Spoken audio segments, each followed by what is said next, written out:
keimanan dan juga pengetahuan.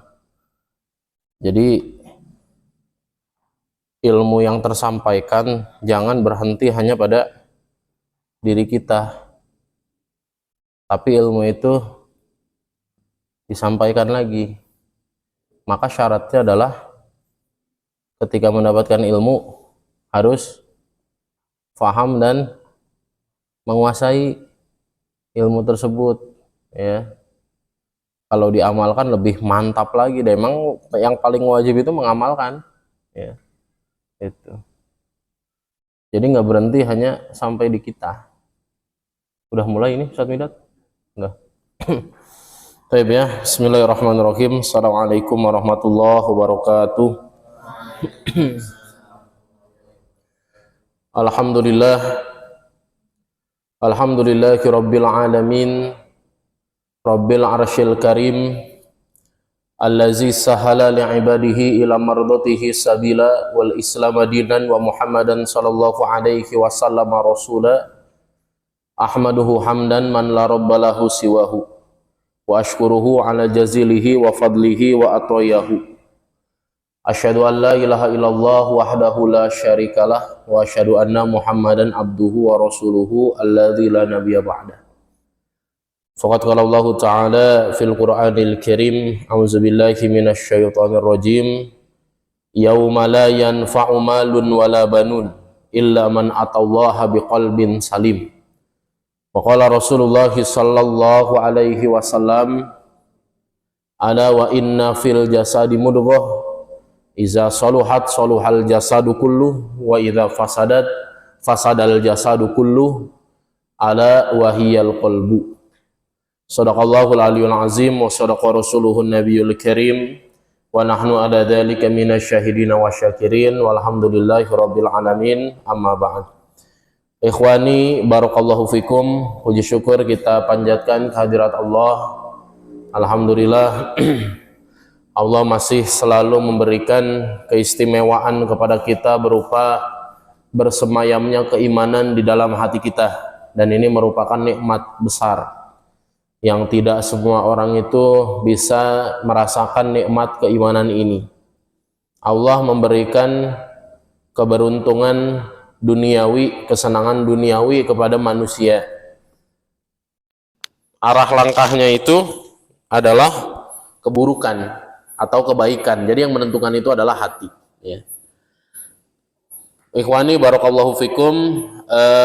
Kemudian ya, hati itu berasal dari kata apa? Al-qalbu itu berasal dari kata qallaba yuqallibu takliban, ya.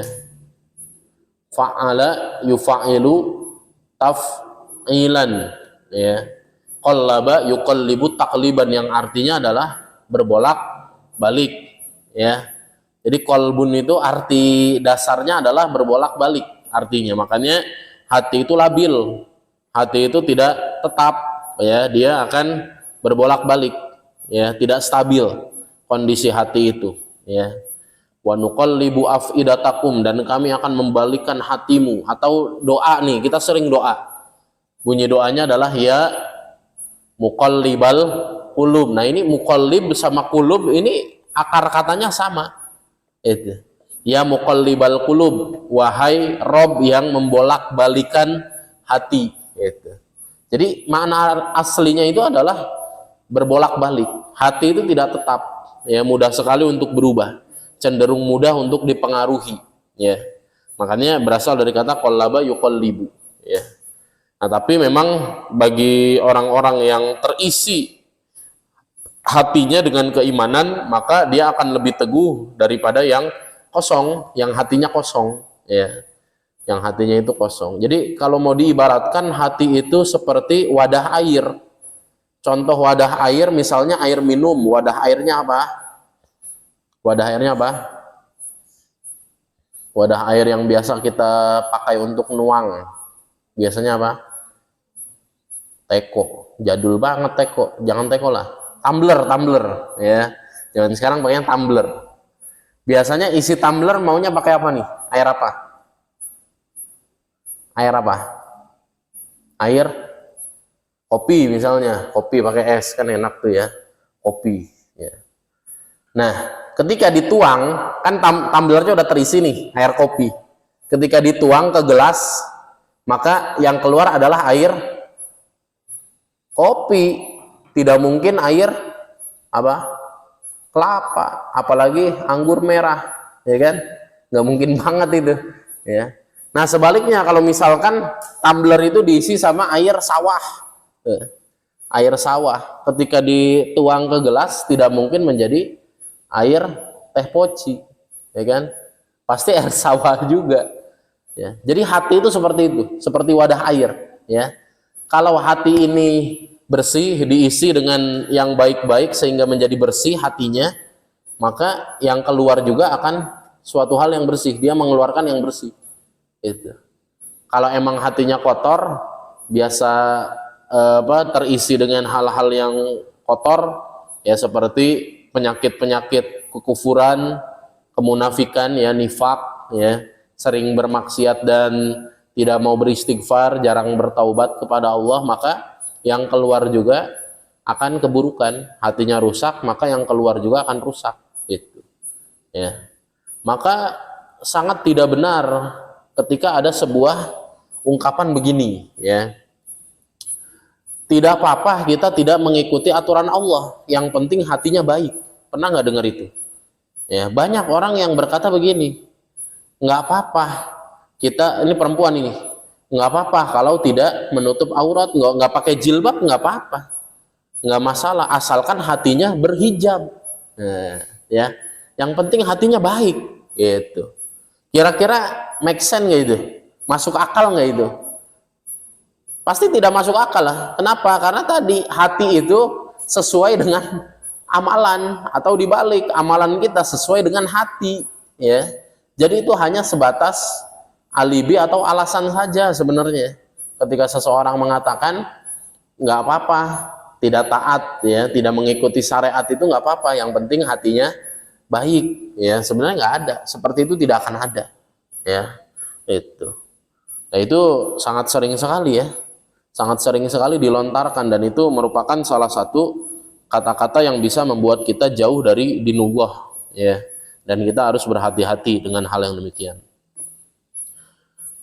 Al-Imam Ibnul Qayyim Al-Jauziyah rahimahullah membagi hati, ya, pada 3 kategori. Jadi ada 3 klasifikasi, ada 3 kelas dari hati.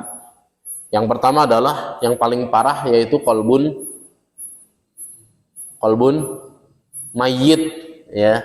Yang kedua kolbun marid, yang ketiga kolbun salim, ya. Coba diulang coba. Yang pertama adalah kolbun mayyit, yang kedua kolbun marid, yang ketiga kolbun salim, ya. Kolbun yang pertama adalah kolbun mayyit, hati yang mati, hatinya itu seperti mayat, ya, yang sudah tidak ada tanda-tanda kehidupan, hatinya itu kering kerontang, hatinya itu gersang, hatinya itu sudah tidak hidup, sudah tidak ada ruhnya, ya. Ini sebenarnya adalah hatinya orang-orang kafir, ya, hatinya orang-orang kafir, yaitu mereka yang ingkar kepada Allah Subhanahu wa Ta'ala, orang yang tidak mau menerima ketetapan dari Allah Subhanahu wa Ta'ala, baik itu ketetapan takdir maupun ketetapan hukum atau aturan dari Allah Subhanahu wa Ta'ala, ya. Nah, itu yang disebut dengan kolbun mayyit, ya. Jadi kolbun mayyit ini adalah hati orang yang ketika disampaikan ayat-ayat Allah atau diberikan nasihat juga tidak akan menerima nasihat itu, ya. Itulah hatinya orang-orang yang mati, ya. Al-Quran mengistilahkan selain kolbun mayyit ini disebutkan dengan qasats qulubuhum, ya, atau qasats qulubukum, hati yang ke summa qasats qulubukum mimba dizalika fahiyakal hijarati au asyaddu qaswah. Hati yang kemana nih? Hati yang keras, ya. Hati yang keras, ya. Summa qasat qulubuhum. Hati yang keras, ya. Sampai-sampai kerasnya sekeras apa? Wahia kal hijarah, sekeras batu. Au asyaddu qaswah, atau lebih keras daripada batu, ya.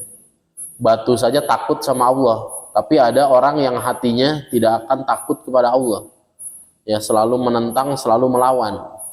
Kalau nanti mendapat musibah, kalau nanti mendapat kondisi hidup yang terjepit, terdesak, baru dia akan khusyuk berdoa kepada Allah. Jadi kita tuh kadang ingat sama Allah paling khusyuk kapan? Ketika dapat musibah, benar apa benar? Ya. Kalau lagi berat sekali, ya. Kalau lagi merasa sudah tidak ada pertolongan lagi, terdesak dengan masalah. Nah, barulah di situ kita benar-benar khusyuk. Kalaupun sholatnya khusyuk. Doanya khusyuk, ya. Tapi kalau lagi senggang, kalau lagi dapat nikmat, ya, banyak yang lupa, ya. Banyak yang lupa terhadap Allah Subhanahu wa taala. Kita insya Allah tidak termasuk lah, ya. Allah Subhanahu wa taala menyebutkan kriteria orang munafik, orang-orang kafir itu sebagaimana firman Allah di dalam surah Al-Baqarah. Innalladzina kafaru sawaun alaihim anzartahum am lam tunzirhum la yu'minun. Sesungguhnya orang-orang kafir sama saja bagi mereka. Karakter utama mereka memang tambeng, ya, susah sekali dikasih tahu, sulit mendapatkan hidayah, sulit menerima nasihat, ya. A'anzartahum, kamu mau beri dia peringatan, amlam tunzirhum, atau tidak diberi peringatan, la yu'minun, mereka tidak akan beriman. Nah, ini adalah contoh orang yang hatinya mati, ya. Kemudian yang kedua, qalbun marid, ya, yaitu hati yang berpenyakit, ya. Marid artinya kan sakit, ya. Al-muradu bisakim, ya. Marid itu artinya sakit, sama seperti sakim. Maridun, sakimun, nah itu artinya adalah sakit, ya. Hati yang berpenyakit. Hati yang berpenyakit ini adalah hatinya orang-orang munafik. Istilah qalbun marid ini diambil dari firman Allah di dalam surah Al-Baqarah ayat ke-8-nya. Ya, fi qulubihim maradun fazadahumullahu maradu, ayat ke-9-nya, ya. Fi qulubihim maradun fazadahumullahu maradu walahum azabun alimum bima kanu yaksibun. Di hati mereka terdapat penyakit. Fazadahumullahu maradu. Kemudian Allah tambah penyakitnya itu, ya. Orang munafik itu hatinya berpenyakit, kemudian Allah tambah penyakit dalam hatinya terus menerus. Kenapa? Karena dia tidak bertaubat kepada Allah, ya. Jadi ketika seseorang itu berbuat sebuah kemaksiatan, maka di dalam hadis dijelaskan hatinya itu terdapat bintik hitam. Satu maksiat, satu bintik hitam, ya. Bintiknya itu kadarnya tergantung dengan kadar dosa yang dilakukan. Kalau dia melakukan maksiat itu sekali, satu bintik di dalam hati, satu bintik, kemudian dia beristighfar, meminta ampun kepada Allah, maka bintik hitamnya itu akan dihapus dengan istighfar itu, dengan minta ampun kepada Allah, ya. Tapi kondisinya ketika seseorang banyak bermaksiat kepada Allah dan kemudian dia tidak beristighfar, tidak kunjung bertaubat, yang ada adalah hatinya itu akan dipenuhi dengan bintik hitam. Dan bisa saja hatinya itu benar-benar penuh dengan bintik hitam, sampai tidak ada rongga kecuali semuanya sudah menjadi hitam. Nauzubillah, ya. Jadi itulah pentingnya istighfar, ya. Istighfar itu dapat memudahkan urusan kita, mengampuni dosa kita, mendekatkan kita kepada Allah. Ya, istighfar itu membuat kita istiqomah sebagaimana firman Allah surah Fussilat ayat 6, ya. Lebih mudah untuk istiqomah dengan istighfar. Rezeki juga bisa lebih lancar, ya. Banyak sekali keutamaan istighfar. Maka sering-seringlah kita beristighfar, ya. Sempatkan waktu untuk melafazkan ampunan, meminta ampun kepada Allah Subhanahu wa taala.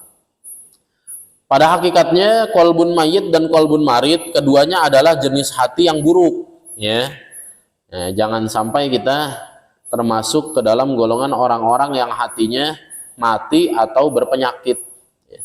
Akan tetapi ada perbedaan di dalamnya. Di mana bentuk perbedaannya? Kalau qalbun mayyit itu cenderung sulit sekali untuk diobati. Sedangkan qalbun marid ada kemungkinan besar untuk bisa diobati. Seperti tadi ya, dengan menyesali perbuatan, mengakui kesalahan, meminta ampun kepada Allah, ya, beristighfar. Tapi kalau qalbun mayyit itu lebih parah ya daripada qalbun marid. Nah, kalau sebabnya apa? Sebab hati seseorang itu menjadi qalbun marid itu, hatinya berpenyakit itu karena apa? Satu, karena penyakit syubhat, ya, karena penyakit syubhat, ya.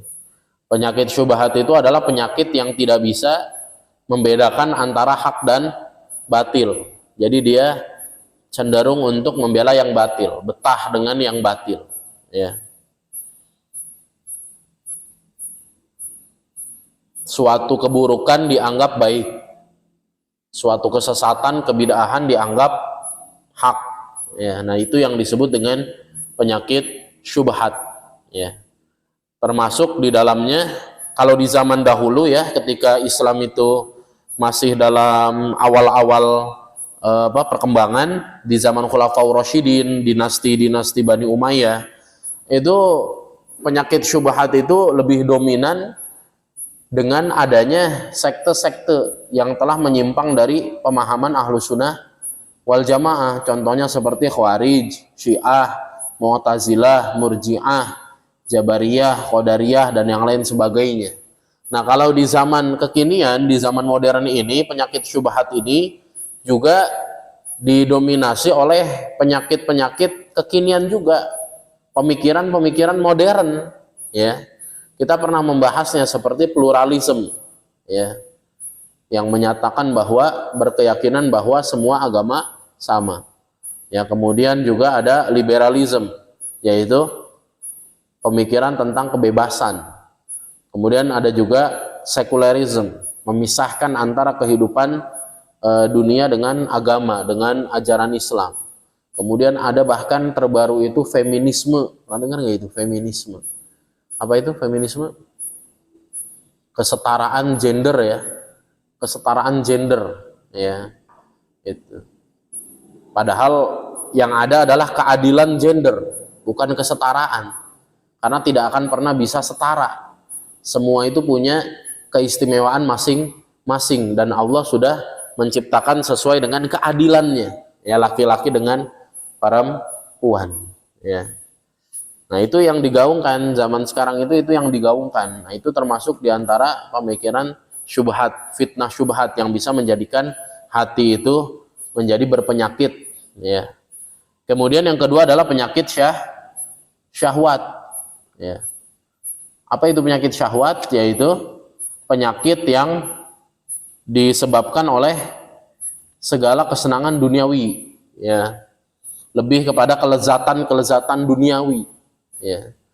Contohnya seperti apa yang kita makan, ya, kemegahan, harta benda. Nah, itu yang disebut dengan fitnah syahwat, ya, termasuk wanita. Nah, itu yang harta, tahta, wanita itu, ya.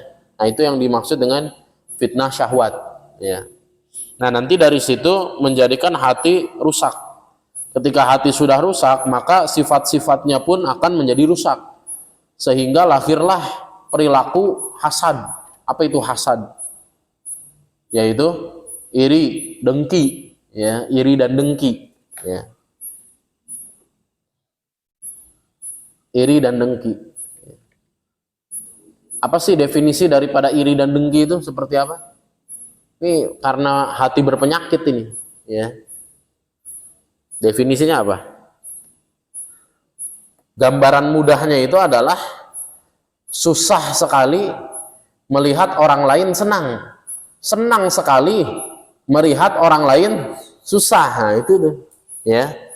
Padahal bahaya sekali ketika seseorang itu memiliki perilaku hasad. Nabi Shallallahu Alaihi Wasallam bersabda, "Iyyakum wal hasada, jauhilah kedengkian. Fa innal hasada yakulul hasanah, kama takulun narul hatab." Ya, karena sesungguhnya hasad ini, iri ini dapat menghilangkan kebaikan, dapat memakan kebaikan. Ya, jadi menjadi sia-sia kebaikan kita. Sebagaimana api yang melahap kayu, ya, sebagaimana api yang melahap kayu bakar, yang tersisa hanyalah debu, yang tersisa hanyalah asap, yang tersisa hanyalah arang. Ya, ketika api membakar kayu, maka tidak tersisa kayunya. Ketika amal solih kita, ibadah kita, kemudian kita hasad kepada orang, maka bisa hilang itu. Segala pahala kita itu bisa hilang. Ya, amal soleh itu bisa hilang. Maka sangat berhati-hati kalau kita itu memiliki hati yang kotor, hati yang berpenyakit. Kemudian ada hasad dalam hati kita. Ya. Kemudian juga ada al-kibr. Apa itu al-kibr? Al-kibru. Apa itu al-kibru?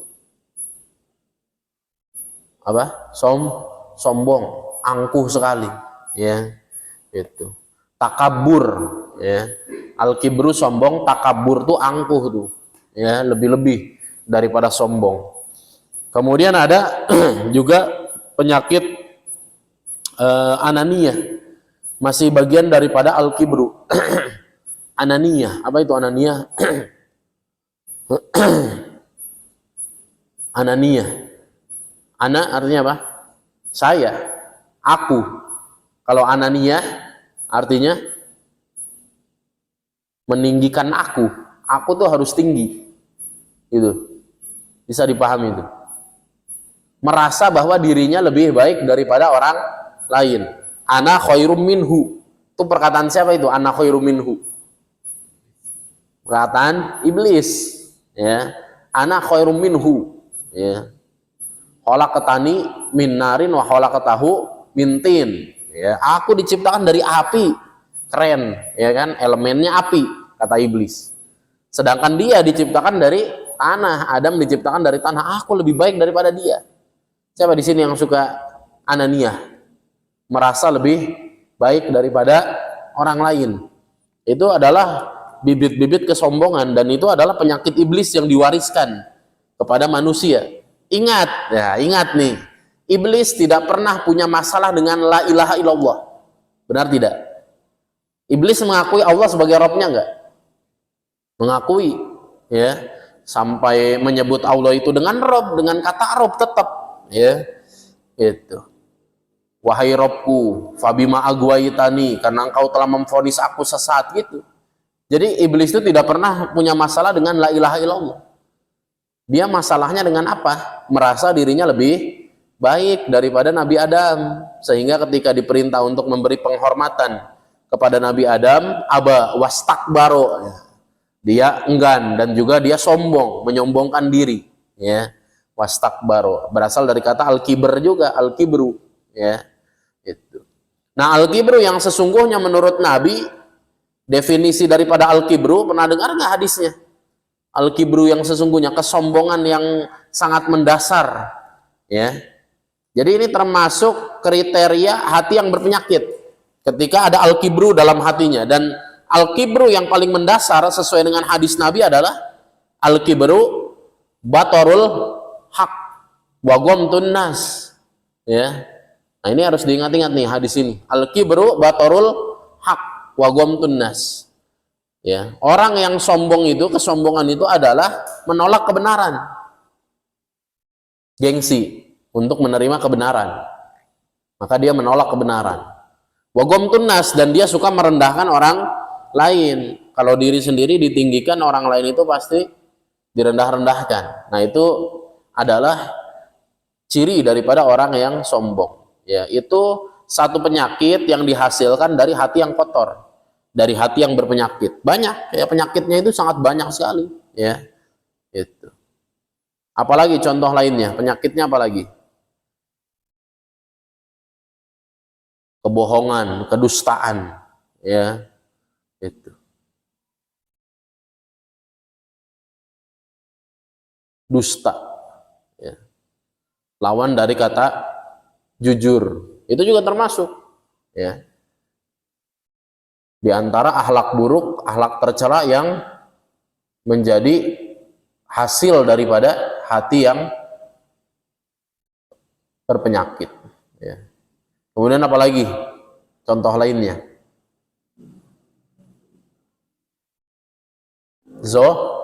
Zolim, aniaya, tidak adil, tidak menempatkan sesuatu pada tempatnya, ya.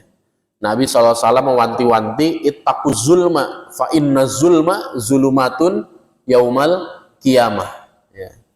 Jauhilah kezoliman olehmu, karena sesungguhnya kezoliman itu adalah kegelapan di hari kiamat, ya. Wattaqus suhha, ada lagi nih penyakit suh. Wattaqus suhha, ya. Ini menurut para ulama, suh ini sebenarnya artinya pelit, tapi di atas bakhil, ya. Bakhil itu levelnya 1, tapi kalau pelit itu kalau suh itu lebih daripada bakhil, kuadrat, ya. Pelitnya itu pelit kuadrat. Wattaqus suhha, ya. Dan juga jauhilah sifat pelit olehmu. Fa inna ahlaka maka naqoblakum, karena pelit ini adalah, kikir ini adalah penyakit yang dapat membinasakan orang-orang sebelum kalian. Di dalam surah Al-Hasyr ayat 9, ya, Allah Subhanahu wa taala menutup ayat itu dengan perkataan wa may yuqasukha nafsihi faulaika humul muflihun, dan siapa yang terjaga dirinya dari sifat suh, yaitu kekikiran, maka mereka adalah orang-orang yang beruntung. Ya, kalau terjaga, terhindar dari sifat kikir, maka dia adalah orang-orang yang beruntung, ya. Ikhwani barakallahu fikum. Dan yang terakhir adalah qalbun salim, ya. Qalbun salim. Salim artinya selamat. Salima yaslamu salman, ya. Sallama yusallimu tasliman, aslama yuslimu islaman. Jadi qalbun salim itu hati yang selamat, ya, hati yang aman sentosa, hati yang yakin, ya. Bisa juga dari kata aslama yuslimu, ya. Jadi satu akar kata dengan dinul Islam itu sendiri, ya. Qalbun salim, ya. Hati yang bersih, hati yang suci, ya. Yaitu hatinya orang-orang yang beriman. Allah Subhanahu wa taala menyebutkan qalbun salim ini di dalam firman Allah. Silakan dibuka.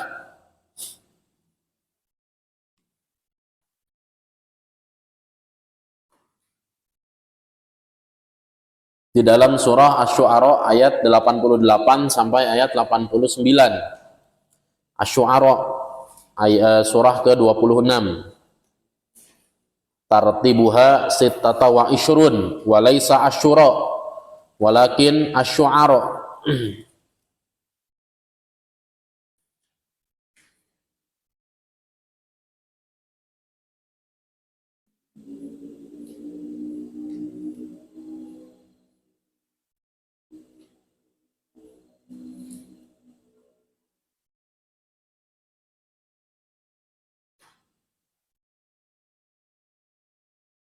Allah berfirman, yaitu bunyinya adalah yauma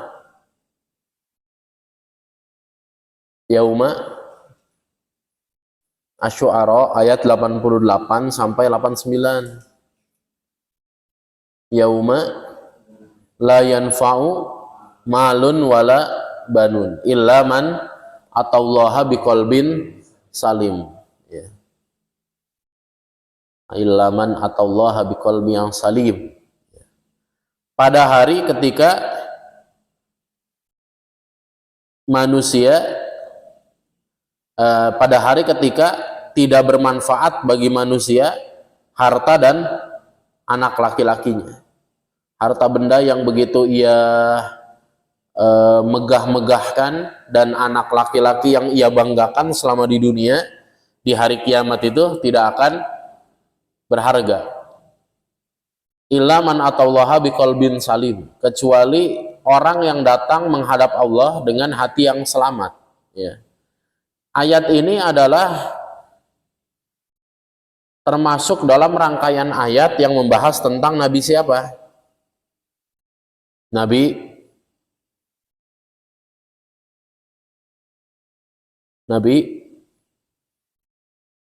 siapa di situ? Rangkaian ayatnya berarti ayat-ayat sebelumnya, yaitu Nabi Ibrahim alaihi salam, ya. Jadi Nabi Ibrahim itu terkenal dengan penjagaan hati dari kesyirikan. Hatinya itu benar-benar dikuatkan untuk bertauhid kepada Allah Subhanahu wa taala. Maka qalbun salim makna dasarnya itu memang hati yang selamat. Namun selamat dari apa? Yaitu selamat dari segala kesyirikan yang paling utama, ya. Qalbun salim itu adalah hatinya orang-orang yang bertauhid kepada Allah dan kemudian diteruskan dengan melakukan kewajiban berbagai ibadah dan amal soleh, dan dia juga berupaya untuk terhindar dari segala yang dapat menyakiti dan mengotori hati. Kalau mau diibaratkan, dianalogikan, maka orang yang qalbunnya salim, maka ia ibarat orang yang mengenakan pakaian serba putih. Orang ketika mengenakan pakaian serba putih, maka dia akan berhati-hati, ya, supaya pakaiannya itu tidak akan cepat kotor, terkena kotoran. Ketika ia berada di suatu tempat, dia akan memperhatikan kondisi tempat itu. Kalau pakaiannya itu serba putih, ketika dia hendak duduk, dia harus pastikan bahwa tempat duduknya itu bersih, ya. Orang yang qalbunnya salim, dia akan menimbang-nimbang terlebih dahulu sebelum melakukan suatu hal. Kira-kira amalan ini diridhoi tidak oleh Allah? Kira-kira amalan ini berpahala atau mengundang dosanya dari Allah Subhanahu wa taala, ya. Nah, itu yang disebut dengan qalbun salim. Jadi hidupnya tuh nggak bablas. Hidupnya itu nggak sekar pedewe gitu, ya. Nggak kumaha aing gitu, ya. Tapi dia berhati-hati, dipilah-pilah dan dipilih-pilih. Setiap langkah itu difikirkan terlebih dahulu, ya. Dia menimbangnya, apakah ini akan mengundang murka Allah, apakah mendapatkan ridho dari Allah, ya. Nah, itu adalah ciri daripada qalbun salim, ya. Di dalam kitab tafsir, yaitu tafsir Al-Baghawi, tafsir Ma'alimut Tanzil, dijelaskan ay salimun minad danas wasyirk, yaitu yang disebut qalbun salim adalah hati yang selamat dari noda-noda dan kesyirikan, kemaksiatan, termasuk di dalamnya adalah kesyirikan, ya. Al-qalbul salim huwa qalbus sahih. Qalbun salim itu adalah hati yang sehat. Wa huwa qalbul mu'min. Yang dimaksud adalah hatinya orang yang beriman, ya. Li'anna qalbul kafir wal munafik maridun, karena sesungguhnya hatinya orang-orang kafir dan orang munafik itu adalah hati yang berpenyakit, ya. Nah, kalau kita mau selalu qalbunnya itu salim, bagaimana caranya? Yaitu selalu memperbaharui iman kepada Allah. Yang pertama, ya, memperbaharui iman kepada Allah, ya. Jaddidu imanakum, perbaharuilah iman kalian. Yang kedua, banyak meminta doa kepada Allah supaya diistiqomahkan hatinya itu untuk selalu lurus, yaitu dengan doa ya muqallibal qulub sabbit qalbi ala dinik. Atau ada juga doa di dalam surah Ali Imran ayat ke-8, Rabbana la tuzigh qulubana ba'da idh hadaitana wa hab lana min ladunka rahmah innaka antal wahhab. Ya, wahai Rabb kami, janganlah engkau condongkan hati kami kepada kebatilan setelah mendapat hidayah, ya. Wahab lana min ladunka rahmah, dan berikanlah kepada kami, anugerahkan kepada kami kasih sayang darimu, rahmat darimu.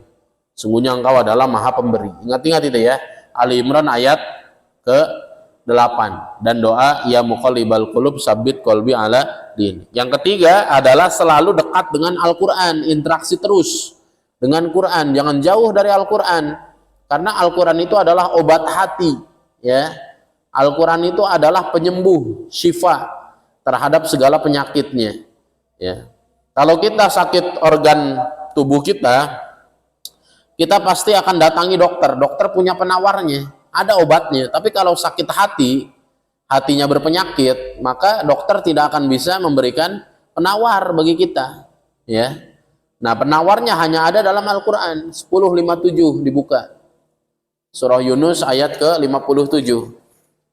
Ya ayuhan nas, wahai manusia, qad ja'akum mau'idhatum mir rabbikum. Sungguh telah datang pengajaran dari Rabbmu kepada kalian.